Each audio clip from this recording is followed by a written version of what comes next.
Right, so on December the 1st, 2018, Deontay Wilder, of course, took on Tyson Fury in what would be the first of their trilogy. This fight was, it was a draw, wasn't it? Split decision draw, meaning Wilder retained his WBC heavyweight title in a crowd of 17,000 people at the Staples Center. I believe that's now known as the Crypto Arena or some fucking shit like that. But yeah, let's talk about it, man. This fight was 7 years ago. Today, December the 1st, 2025, 7 years ago. This fight was, and this video is probably going to come up on the 2nd. But yeah, man, this is probably one of the more memorable fights in heavyweight history. Really not for most of the fight itself, really for what happened in that 12th round, that dramatic 12th round, unbelievable 12th round. Tyson Fury rising up from the canvas like the Undertaker.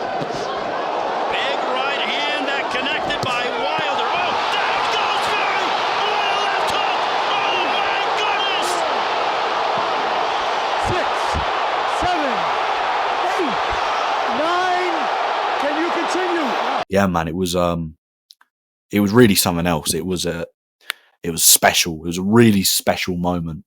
Of course, this fight was a draw. Tyson Fury is floored twice in the fight.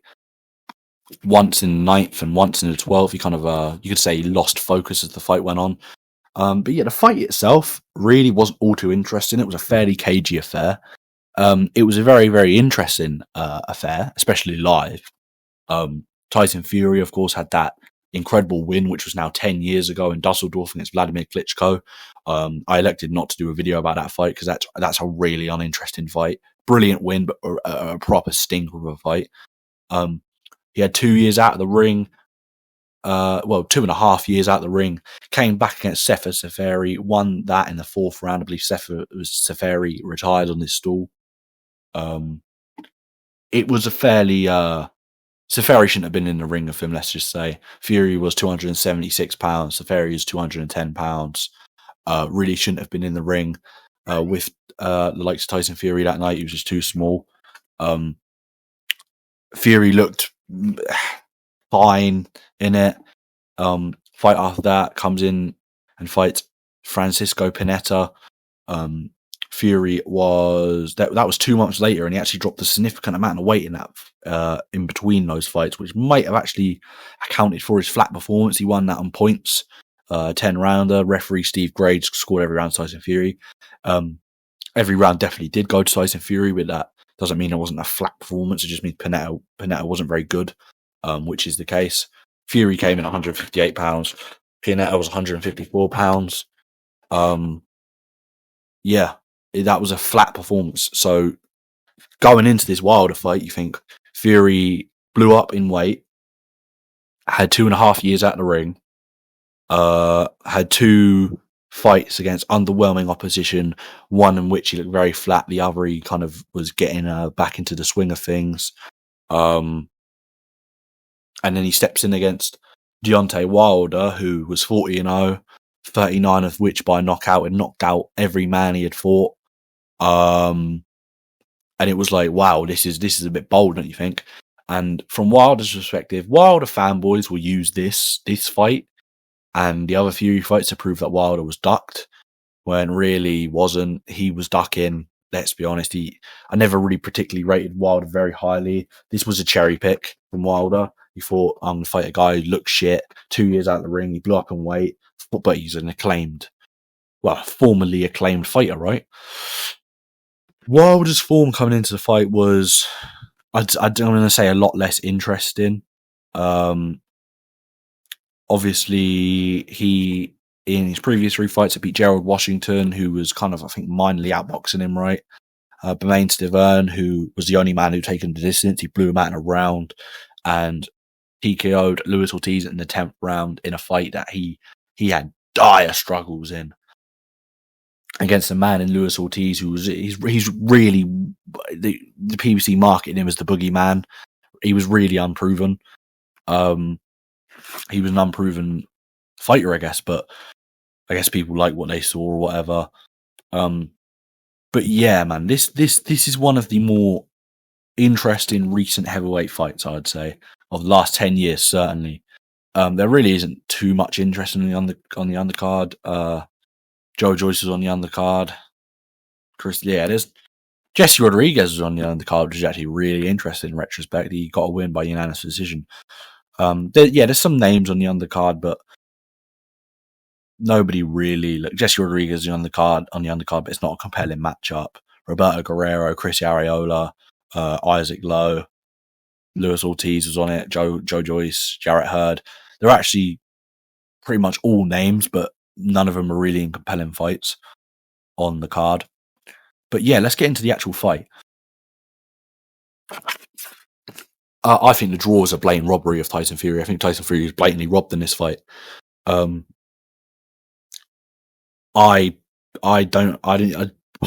don't see a draw, man. 2 rounds to Deontay Wilder is literally all I gave him in the fight. There's two knockdowns. It was a very, very cagey fight.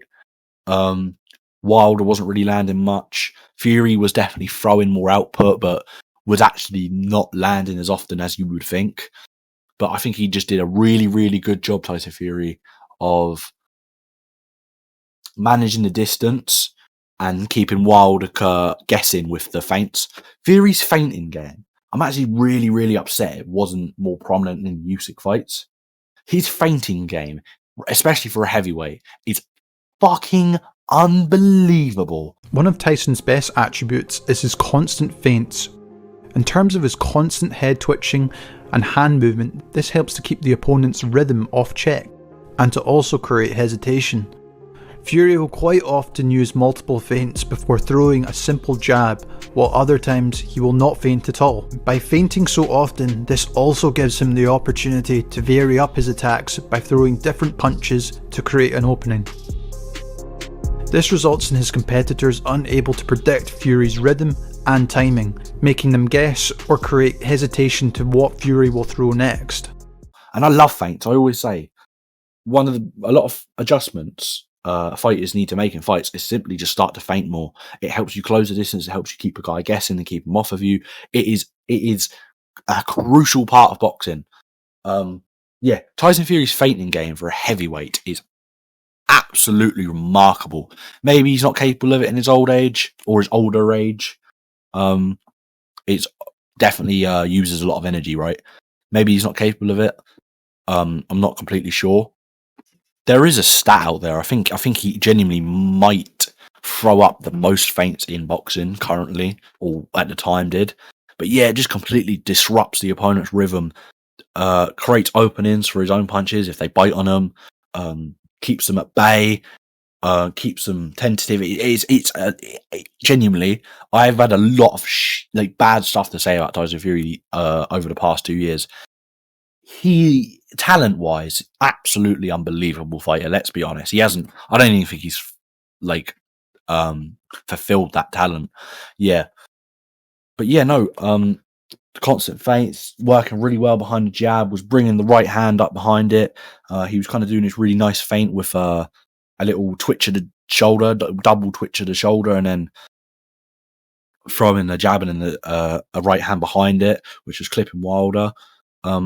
A lot of people, I'm not even going to say Wilder fanboys, because it is just people in general, will say, it's like a point I made earlier, that this fight maybe was a draw because even though Wilder wasn't landing much, neither was Fury. Fury was definitely landing more and more consistently, but people say, but Wilder's right hand. Yeah, Fury was rolling with a lot of them. And it's not really a thing you see from Tyson Fury. You don't really often see him roll with shots. A majority of the time, actually, you see him try and roll with shots and he gets fucking dropped. But he was rolling with shots actually pretty well in this fight. They weren't really having much of an impact. A few of the closer rounds definitely come down to the later moments of the round. But even then, that's more from a judge's perspective. That shouldn't be how boxing is scored. You shouldn't score boxing on the last moments of the round. You should score it on who does the more consistent work throughout the round. If a round is close in numbers landed and consistent work outputted in a round, then the way in which I do it is, yes, if the round's close to that point, you do who got the better of the last kind of exchange, who got the bigger moment towards the end of the round. Yes, but not if Fury's boxing Wilder He's missing a few, but he is landing more consistently. He isn't landing super consistently, but he's landing more consistently than Wilder. And then even if Wilder lands a good shot at the end of the round, that's not enough to win a round. Fury's done the more consistent work throughout the round. Unless it's like a massive moment where Fury's legs just completely go for like 10 seconds. And I don't know. It has to be a really, really big moment for it to still around. But yeah, I really didn't think it was that close. I think you can definitely give Wilder more. Maybe give him one more round than I give him. But I've always scored it this way. It's never changed. I watched it a minute ago. It's just never changed. What I think it's never changed. It's always been 10 rounds to Fury, 2 10-8s to Wilder. But yeah, no, this is definitely one of the more interesting fights in heavyweight history. Definitely one of the more compelling trilogies in heavyweight history.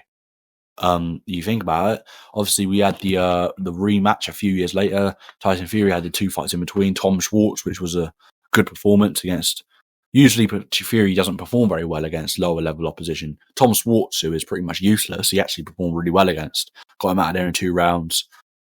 And then Otto Wallin, who he struggled to death with, which is really, really bad in retrospect because Wallin looked scared against Joshua and looked scared against Derek Chisora. But yeah, then they had the rematch in February 2020, 22nd of February 2020. Fury came in a lot heavier. He came in the first fight, he came in obviously 256. Second fight, he came in 273. A lot of people thinking, wow, that's heavy. Wilder also came in heavier. In the original fight, he came in at 212 pounds, which is really what he should be. He came in at 231 pounds, and it was all upper body as well. No wonder he said his legs fucking felt dead. It wasn't the fucking. You remember when he was making the excuse of the suit he was wearing took away his legs? Jesus fucking Christ. No, it's the upper body, mate. You can't fucking look at your legs, mate. Jesus Christ. Anyway, yeah, we had the second fight where Fury stopped Wilder in 7 rounds. Wilder's corner threw in the towel. Wilder was down in rounds 3 and 5. I believe Fury was deducted a point in round 5 as well. I can't remember what for, but he was deducted a point. Yeah, that happened in the MGM Grand. That was a phenomenal performance from Tyson Fury. Career best, probably. Career best. I'd say the Klitschko fight's career best, but it's it's a very boring fight. But definitely, because I rate Klitschko much. I don't even rate Klitschko particularly highly either. Vladimir. Because I rate him higher, definitely than Deontay Wilder. Maybe that, because that was also a pretty much flawless performance from Tyson Fury.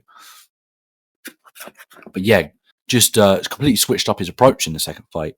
He had a lot of success boxing Wilder in the first fight, actually boxing him, keeping him on the outside, because Wilder couldn't cut the ring off very effectively, couldn't close the distance really at all. Needed to kind of double jab more. But instead, he obviously Wilder struggled, but at no point was he deterred. He always thought he could land one because the offense from Tyson Fury was more frustrating than it was in the second fight, where the offense, I think, scared Deontay Wilder. Do you know what I mean? Maybe not scared, but shocked him for sure. Fury pushed him back. Fury just absolutely bullied him, used all of his weight against him, bullied him, leaned on him, pushed him back. Obviously, this is Fury's first fight with Sugar Hill Stewart. One of the best changes Fury made, in my opinion. Ben Davison's brilliant. He really brought Ben Davison into the spotlight, Tyson Fury.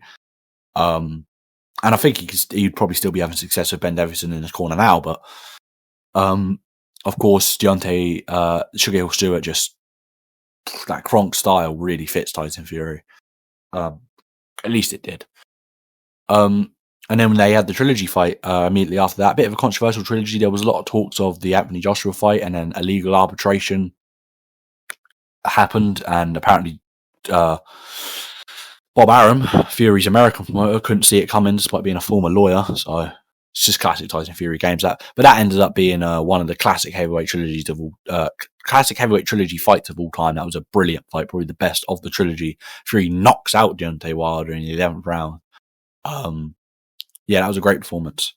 Wilder was down in rounds 3, 10, 11. Fury was down twice in one round, round 4. Wonderful fight.